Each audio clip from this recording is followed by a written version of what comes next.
हाँ जी बेटा, तो आज हम पढ़ेंगे लाइंस एंड एंगल में टाइप ऑफ एंगल्स और उनका मेज़र भी जानेंगे।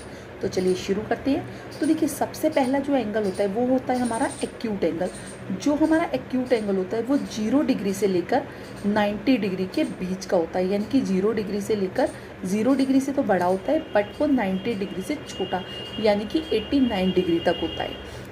उसके बाद आता है हमारा राइट एंगल, क्योंकि जब हमारा 90 आ जाता है तो वो हमारा राइट एंगल हो जाता है। तो राइट एंगल जो होता है वो हमारा सिर्फ 90 डिग्री का होता है।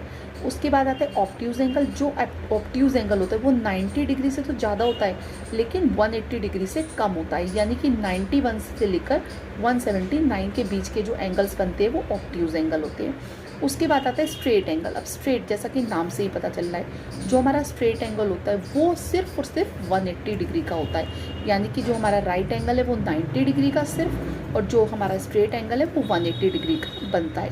उसके बाद आता है हमारा रिफ्लेक्स एंगल। और जो रिफ्लेक्स एंगल होता है, अब हमारा स्ट्रेट एंगल 180 का हो गया, तो जो रिफ्लेक्स एंगल होता है वो 180 से तो ज़्यादा होता है, यानी कि 181 से शुरू होकर वो 360 से कम होता है, यानी कि 360 से कम मतलब 359 डिग्री तक हमारा रिफ्लेक्स एंगल बनता है, यानी कि 181 से लेकर 359 तक हमारा रिफ्लेक्स एंगल बनता है। और उसके बाद जो 360 का एंगल बनता है वो होता है हमारा कंप्लीट एंगल, क्योंकि उसमें हमारा पूरा सर्कल घूम जाता है, राइट।